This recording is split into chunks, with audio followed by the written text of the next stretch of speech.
रोज बदलेंगे तो इसका विशेष लाभ नहीं होगा। दरअसल में पूजा का जो मकसद है वह चित्त की एकाग्रता प्राप्त करना और ऊपर उससे उठें तो मैं कहूँगा कि चित्त की वृत्तियों का निरोध प्राप्त करना, ऐसी हालत जिसमें विचार शून्यता मन के अंदर आ जाए, जब भी हो सकता है जब आपका एक इष्ट हो। पूजा कैसे करें? कुशा या कंबल का आसन हो, धूप बत्ती अगरबत्ती जलाएं, साफ सुथरी चादर बिछी हो, रात्रि के वस्त्र बदल कर बैठे। अगर स्नान नहीं कर सकते तो कोई बात नहीं, मुंह हाथ धोकर सुख आसन से बैठे। फिर कल्पना करें कि आपका इष्ट सशरीर आपके सामने विद्यमान है। कोई भक्ति भरा भजन गाइए तो क्या होगा? आपके बहिर्मुखी विचारों की दुनिया से मन हटकर ईश्वर की तरफ लग जाएगा। इसके बाद जब आप ध्यान करेंगे तो ध्यान बनेगा। पहले बाहर देखिए, जब ध्यान बाहर की तरफ बन जाए तो उस पवित्र मूर्त को हृदय में उतारिए, बैठाइए, प्यार से बैठाइए, इतने प्रेम और प्यार से ना कोई दूसरा विचार रह जाए, ना दूसरा ख्याल। हमारी आत्मा हमारे मन को देखती रहती है, बताती रहती है कि हम क्या सोच रहे हैं। जब मन हट जाए तब फिर प्यार से इसी मूर्ति पर जमाएं, फिर ना कोई विचार रहेगा ना ख्याल। जब चेतन अवस्था में लौटेंगे, उसी के ध्यान में लौटेंगे और उस समय आपको बड़ी सुंदर अनुभूति होगी कि आपका हृदय मस्तक आनंद से भर गया। जितना मस्तक पर भार था वो हल्का हो गया। ये पूजा का तरीका जो इन संत महात्माओं ने बताया साकार पुजारियों के लिए। यदि ऐसे पूजा करेंगे तो उसका विशेष लाभ होगा। चित्त की एकाग्रता प्राप्त होगी, उसके बाद सुषुप्ति की अवस्था प्राप्त होगी। धीरे धीरे सुषुप्ति से सहज समाधि में प्रवेश कर जाएंगे। दूसरे वो भाई हैं जो निराकार भगवान के उपासक हैं, जो परमात्मा की मूर्ति को नहीं मानते, भगवान के नाम को पकड़ें और उस नाम को चुनें जो आपकी आत्मा को सबसे प्यारा लगता है। किसी न किसी नाम से तो याद करते ही होंगे। हिंदू भाई ओम नाम, मुसलमान भाई अल्लाह, सिख भाई वाहगुरु, क्रिश्चियन भाई क्राइस्ट या गॉड। जो उसकी आत्मा को अच्छा लगे चुन सकते हैं। जो नाम आपकी आत्मा को प्यारा लगे उसे पकड़ें। आसन एक है, चाहे वो निराकार पुजारी हो या साकार पुजारी हो, आसन वही है। सुख आसन से पलौती लगाकर बैठे, हृदय की तरफ निगाह रखें, आनंदमयी अवस्था बनाएं और ये ख्याल करें जब आपका हृदय दुख दुख करता है, उस हार्ट बीट में दुख दुखी में ओम नाम निकल रहा है। या जो नाम चुना है आपने वो दिल की हर धड़कन से निकल रहा है। हृदय ओम ओम कह रहा है, जवान नहीं कह रही। शुरू में दिक्कत होती है, तब आप मानसिक जाप कर सकते हैं ओम, बड़े प्यार से ओम ओम। धीरे धीरे ऐसी अवस्था आती है कि जैसे ही आप ध्यान करने बैठेंगे, जैसे ही ओम का नाम लेना शुरू करेंगे, आपको बहुत स्पष्ट ओम का नाम सुनाई देगा कि हृदय की हर धड़कन पर ओम नाम निकल रहा है और पूरे शरीर में वाइब्रेट करता है। उसके आनंद से आनंदित होइए। ऐसी हालत पैदा होती है कि मन नहीं करता उठने का। कहते हैं और समय लगाया जाए इसके अंदर। इतनी सुंदर मन की अवस्था हो जाती है, अपना होश नहीं रहता, न विचार रहता है, न ख्याल। ऐसी उसमें तल्लीनता हो जाती है, अपने आप से गायब हो जाते हैं, न नाम सुनते हैं, न होश रहता है, विचार शून्य अवस्था हो जाती है। जब दोबारा चेतन अवस्था में आते हैं, बड़े आनंद का कि हमारा मस्तिष्क अनुपम आनंद से भर गया, बड़ी शांति मिली। तो ये संतों ने पूजा का तरीका बताया कि अगर ऐसे पूजा करेंगे तो विशेष लाभ होगा। चित्त की एकाग्रता प्राप्त होगी, चित्त की एकाग्रता प्राप्त होगी और सुषुप्ति की अवस्था में प्राप्त होगी। असुषुप्ति से सहज समाधि में प्रवेश करेंगे और एक दिन ऐसा आएगा कि हम उससे एकाकार हो जाएंगे, अज्योति से ज्योति मिल जाएगी। इन संतों ने विशेष ध्यान रखा इस बात का कि हमारे काम का समय न लिया जाए। इन संतों ने जो ग्रस्त में हुए, उन्होंने देखा कि काम का समय न लिया जाए, क्योंकि हम लोग बहुत बिजी हैं। पहली सीढ़ी का दूसरा सब स्टेप, हर मनुष्य भोजन करता है। आप भोजन करने में आधा घंटा दोपहर को और आधा घंटा रात्रि को लगाता है। ये समय ऐसा है कि खाली है, दुनिया के व्यवहार का आप कोई काम नहीं कर रहे होते। इस भोजन के तरीके में थोड़ा परिवर्तन लाना पड़ेगा यदि आप आध्यात्मिक जिंदगी चाहते हैं। और हमारा वास्तविक पुराना तरीका यही था जो मैं आपके सामने रखूंगा। वेस्टर्न कल्चर की छाप पड़ी और हमारा स्टैंडर्ड डाई फूड ऊंचा हो गया। पहले ज़मीन पर बैठकर भोजन करते थे, अब मेज कुर्सी पर बैठकर भोजन करते हैं। इस बात में कोई नुकसान नहीं। विशेष अर्थ क्या है कि जितने दुनिया के वार्तालाप है वे खाने की मेज पर होते हैं, क्योंकि हमने अपने आप को वेस्टर्नाइज कर लिया, पश्चिम सभ्यता को अपना लिया। इस तरीके में तब्दीली लानी होगी यदि आप आध्यात्मिक जिंदगी चाहते हैं। अगर परिवर्तन क्या है कि जब भोजन आपके सामने आ जाए तो आप अपने भोजन को अपने इष्टदेव, अपने भगवान के अर्पण कर दीजिए। हर ग्रास कौर अपने इष्ट की याद में खाएं। ना कोई ग्रास बना परमात्मा की याद के पेट में जाए, ना कोई चीज़ बिना परमात्मा की याद के पिए। यह अभ्यास भोजन की एक विशेषता है। भोजन जिन विचारों में डूब कर किया जाता है, जब खून बनेगा उन्हीं विचारों का रंगा हुआ बनता है। अगर आप भोजन भगवान की याद में करेंगे तो दिन में जब भी आप खाली होंगे ईश्वर की याद स्वतः ही आएगी। भक्ति के लिए जब तक आपका खून नहीं बदल जाता, भक्ति नहीं आती। भगवान श्री कृष्ण ने आहार साधक की दृष्टि से 4 विशेष बात बतलाई। पहला आहार की शुद्धि, दूसरा है विहार की शुद्धि, तीसरा है अभ्यास, चौथा है वैराग। तो ये है आहार की शुद्धि जो हमें करनी है। इन संतों ने ये बड़ा आसान तरीका बताया कि कैसे सहूलियत से हो जाए। यदि इस तरीके से भोजन करेंगे तो जो खून बनेगा वह परमात्मा की याद का रंगा हुआ बनेगा। जब भी आप खाली होंगे ईश्वर की याद स्वतः ही आएगी, दूसरी तरफ मन नहीं जाएगा, क्योंकि आप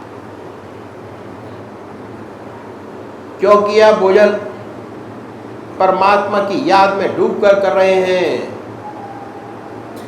और पूजा में भी आधा घंटा सुबह और आधा घंटा सायंकाल परमात्मा का ध्यान और आराधना पूजा करते हैं। तो ये समय भोजन करने का आधा घंटा दोपहर को और आधा घंटा रात्रि का समय पूजा में बदल जाएगा। और तीसरी बात क्या है कि इन संतों ने बड़ा भारी जोर दिया स्वादेंद्रिय निग्रह पर। जब तक स्वाद पर कंट्रोल नहीं होता तब तक आत्मा की सारी इंद्रियों पर कंट्रोल नहीं हो पाता। महात्मा गांधी जी ने अपनी पुस्तक में इस बात पर बड़ा भारी जोर दिया। स्वाद पर कंट्रोल करने का बड़ा सुंदर सभ्य तरीका इन संतों ने बताया। बहुत से महात्मा तो बड़ा कष्ट उठाते हैं स्वाद पर कंट्रोल करने के लिए। कोई फीका खाता है, कोई मीठा छोड़ता है, कोई सारी चीज़ें मिलाकर खाते हैं, बड़ा तपस्या करते हैं। कोई महात्मा तो घास घोट कर पीते हैं। हमारे सद्गुरुओं ने बड़ा सुंदर रैशनल तरीका बताया कि परमात्मा की याद में भोजन कीजिए, ऑटोमेटिक स्वादेंद्रिय निग्रह हो जाएगा। स्वादों से आप ऊपर उठ जाएंगे। अब आपके पूजा के 2 घंटे हो गए, आधा घंटा सुबह पूजा का, आधा घंटा सायंकाल पूजा, आधा घंटा दोपहर भोजन का, आधा घंटा रात्रि भोजन का, तीसरा स्टेप उन्होंने क्या बताया कि हर मनुष्य सोता है और सोने में 6 से 8 घंटे सब लगाते हैं, 6 घंटे सब सोते हैं। बड़ा सुंदर तरीका बताया कि सोने से पहले 20 मिनट परमात्मा को दे दे। बड़ी बात नहीं, सिर्फ 20 मिनट बहुत बड़ी बात हो जाएगी, विहार की शुद्धि हो जाएगी। भगवान श्री कृष्ण ने विहार की शुद्धि पर बड़ा भारी जोर दिया। कैसे होगी, इसका तरीका संतों ने बताया कि जब दुनिया के सारे काम समाप्त हो जाए, आप अपनी चारपाई पर बैठिए, आसन लगाने की ज़रूरत नहीं, बैठकर 2 काम कीजिए। पहला आत्मनिरीक्षण, वे कैसे करें, अपनी आत्मा से पूछे कि आज आपसे कोई अच्छा काम बना क्या, ऐसा काम जिससे किसी दूसरी आत्मा को प्रसन्नता हुई हो। अगर ऐसा कोई परोपकार का काम आपसे बना है तो उसे भगवान के अर्पण कर दीजिए कि हे प्रभु, आपकी दया कृपा से बना, इस सेवक में कहाँ शक्ति है कि इससे कोई अच्छा काम बने। आपने अवसर प्रदान किया और हो गया। इस अवसर को, इस अच्छाई को अपने इष्टदेव के अर्पण कर दीजिए। आपकी दया कृपा से हुआ, आपको अर्पण। फिर सोचिए, आप में कोई कमी तो नहीं है, खराबी तो नहीं है। अपनी आत्मा से पूछिए। इसके लिए किसी गुरु की आवश्यकता नहीं। आपकी आत्मा आपका सबसे बड़ा गुरु है, सबसे बड़ा गाइड है। अगर आत्मा कहती है कि नहीं है, बड़ी अच्छी बात है। अगर कहती है कि झूठ है, कपट है, अपनी ज़िंदगी में काम है, क्रोध है, लोभ है, मोह है, अहंकार है, अगर ऐसी कोई चीज़ नज़र आती है, इसके लिए प्रायश्चित करना बड़ा आवश्यक है। और हम भगवान के सामने प्रायश्चित करें कि परमात्मा हमें कमियों से मुक्ति करे। प्रार्थना बहुत बड़ी चीज़ है। अगर परमात्मा के सामने ऐसा करते हैं, परमात्मा हमारी आत्मा को बहुत ऊंचा उठाता चला जाता है। और प्रार्थना करने का सबसे अच्छा तरीका ये है कि हम अपनी आत्मा से पूछें कि हमसे जो काम हो जाते हैं बड़ी गड़बड़ है, उसमें से छोटी सी बात को पकड़ें, बड़ी को ना पकड़ें। जो आदतवश हो जाते हैं, जैसे गप लड़ाने की आदत पड़ गई है, झूठ बोल जाते हैं, कोई फ़ायदा नहीं, बिना मतलब झूठ क्यों बोलें। अगर आपकी आत्मा कुड़ती हो तो ऐसी छोटी छोटी बातों को पकड़िए, परमात्मा से प्रार्थना कीजिए कि हे प्रभु, हमें ऐसी शक्ति प्रदान करो कि कल से ये छोटी सी खराबी ना हो। परमात्मा से वायदा कीजिए और अगले रोज़ से उस छोटे से दुर्गुण को छोड़ दीजिए। अगर आप छोड़ते चले जाएंगे तो आपकी इच्छा शक्ति, विल पावर बढ़ती चली जाएगी। बड़ी बड़ी कमियां, खराबियां जो आप में हैं, जिन्हें आप सोचते हैं कि ना जा सकेंगी, उनमें भी परिवर्तन होता नज़र आएगा, वह भी छूटती नज़र आएंगी। पर शर्त यह है कि जिस बात का भगवान से वायदा करें उसे पूरा अवश्य करें। अगर वायदा करके पूरा ना करेंगे तो आपकी इच्छा शक्ति घटेगी। न करना अच्छा है, लेकिन वायदा करके पूरा न करना खराब है। जो वायदा करें पूरा करें, इच्छा शक्ति बढ़ती चली जाएगी। इसके बाद अपनी चारपाई पर बैठिए, अपने इष्टदेव का ध्यान कीजिए और जब ध्यान लग जाए तो उसी के ध्यान में सो जाइए। यह अभ्यास, अगर ये अभ्यास करेंगे तो इसके बहुत विशेष आपको लाभ मालूम होंगे। जो ऐसे भाई बहन हैं जिन्हें ऊट पटांग सपने आते हैं, आने बंद हो जाएंगे, नींद अच्छी आएगी, फौरन आएगी, बेखबर होकर सोएंगे। जब ये अभ्यास और बढ़ेगा तो आपके सपने बदल जाएंगे, सुंदर सुंदर सपने आएंगे। देखेंगे कि पूजा कर रहे हैं, कभी कभी देखेंगे कि आप अपने इष्ट देव के मंदिर में बैठे हैं, पूजा कर रहे हैं। अपने इष्ट का दर्शन, अपने गुरु का दर्शन, कभी सत्संग में बैठे हैं। जब साधक और तरक्की करता है, बड़े सुंदर सुंदर अनुभव खुलते हैं। सोते सोते अनंत सूर्यों का प्रकाश नजर आएगा, सारा शरीर विद्युत से ओतप्रोत होगा। वास्तव में जब साधक सोकर उठता है तो उसके शरीर में बिजली दौड़ रही होती है। बड़ा अचंभा होता है, बड़ी हैरत होती है।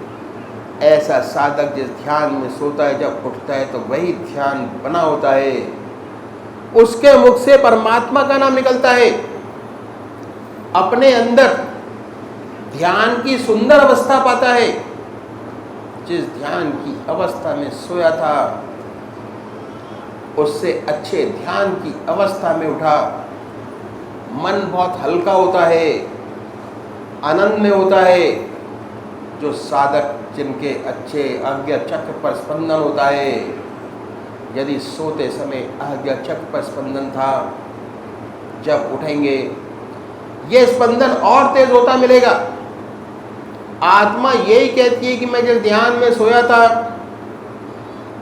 रात भर उसी का ध्यान बना रहा। 6 घंटे सोने के जो वास्तव में है, पूजा में बदल जाते हैं। वास्तव में मन का एक विशेष गुण है। मन रात को जिन विचारों में डूब कर सोता है, उन्हीं विचारों में पड़ा रहता है। हम लोग गृहस्थी है, कभी कोई मुसीबत आ पड़ी तो सोने से पहले उस मुसीबत की चिंता होती है, उसी चिंता में सो जाते हैं। उसी मुसीबत को देखते हैं स्वप्न में, सुबह उठते हैं, वो चिंता और गहराई होती है।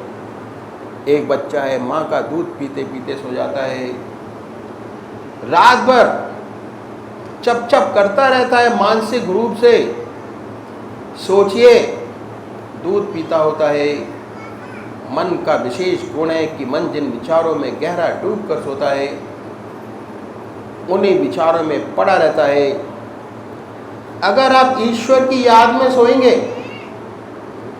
परमात्मा की याद करके सोएंगे, परमात्मा से प्रार्थना करके सोएंगे, रात भर आपका ध्यान बना रहेगा। 6 घंटे सोने के पूजा में बदल जाएंगे। यही है विहार की शुद्धि, जिस पर भगवान श्री कृष्ण ने बड़ा भारी जोर दिया। विहार शैया ही सच्चा योगक्षेम का क्षेत्र है, जहाँ साधक को सच्ची प्रगति मिलती है। ये तरीका संतों ने बताया प्रैक्टिकल कि कैसे सच्चा विहार हमसे बने। इस तरह आधा घंटा सुबह पूजा का, आधा घंटा सायंकाल पूजा, आधा घंटा दोपहर भोजन, आधा घंटा रात्रि भोजन का, 6 घंटे सोने के। चाहे कितना व्यस्त आपका जीवन क्यों ना हो, 24 में से 8 घंटे अपना जीवन ईश्वर में बना सकते हैं।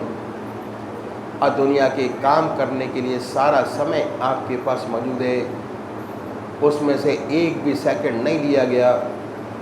सारा समय संसार के व्यवहार का, व्यवसाय का आपके पास मौजूद है। यह है साधना का पहला स्टेप, पहली सीढ़ी। परमात्मा तू ही है, तेरी इच्छा पूर्ण।